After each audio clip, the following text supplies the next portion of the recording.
فانا شايف ان دي تبقى ستيب باك. فهمت قصدك، بس في النهايه برضو انا شايف المسلسل يعني نجح الناس كلها. يعني انا عايز اقول لك ان مثلا نقله في حياه ايمان العاصي اعتقد. ايمان العاصي دي ست محترمه قوي. دي واحده جت ذاكرت وتعبت وشقيت وعملت مجهود، والله العظيم تحيه ليها عظيمه. ممثله رائعه رائعه رائعه ومفاجاه ليا. واشتغلت معاها دور ايمان العاصي دي هي ومي كساب ومنى فضالي. كانوا الثلاث بنات لان شغلهم معظمه مع بعض. كنت بلاقيهم قسما بالله الساعه 6 الصبح الكاميرا بتاعتهم، الساعه 5 ونص واقفين حافظين مذاكرين، واقفين حاطين عينيهم في عيني. كانوا بيوتروني، انتوا عايزين مني انتوا الثلاثه امشوا بعيد عني بقى.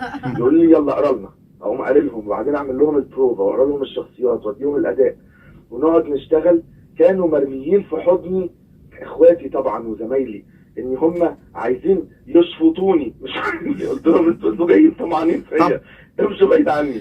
كانوا عايزين ينجحوا، جايين ينجحوا. طب معلش يا محمد، انا اسف على السؤال دوت، يعني برضو ما ينفعش ما اسالهولكش. امبارح زينه طلعت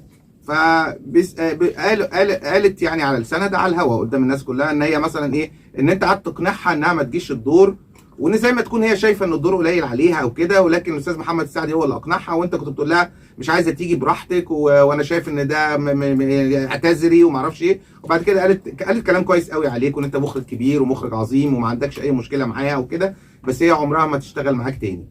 ايه رايك في الكلام؟ يمكن والله ممكن تكون هي ما ارتاحتش، ممكن تكون طريقه شغلي ما ناسبتش قدراتها او موهبتها، ممكن تكون هي شايفه ان هي ارتاحت مع مخرجين تانيين اكتر، ممكن تكون هي شايفه ان انا طريقتي مش مناسبه طريقتها، وده حاجه انا ما لومهاش عليها هي. طب وانت نفسك انبسطت يعني في وجودها ولا لا؟ صراحه والله انا عمري ما هقول على حد اشتغل معايا غير ان انا اتبسطت بوجودها. انا اتبسطت بوجودها وكتر خيرها على المجهود اللي بذلته في الدور، وميرسي جدا ليها وربنا يكرمها.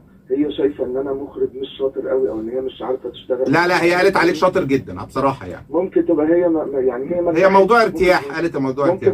ممكن ابقى انا متعب. انا بحب الناس تذاكر زياده، او الناس تحضر في مواعيدها زياده، او الناس تعمل مجهود زياده او كده، ويكون هي ده بيوترها. ممكن اكون انا طريقه توجيهي او الطريقه اللي انا بشوف منها المشهد غير الطريقه اللي هي بتشوف منها المشهد.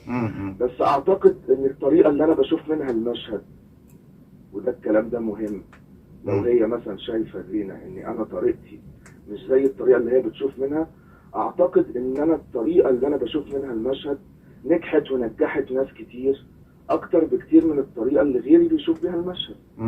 فممكن تكون هي ليها رؤيه اخرى. فانا ما اقدرش الومها على ان هي تقول هي عايزه تشتغل معايا تاني او لا. دي حاجه ترجع لها هي، وحاجه ما تنقصش مني انا، لان انا مش ناقص نجاح، فاهم؟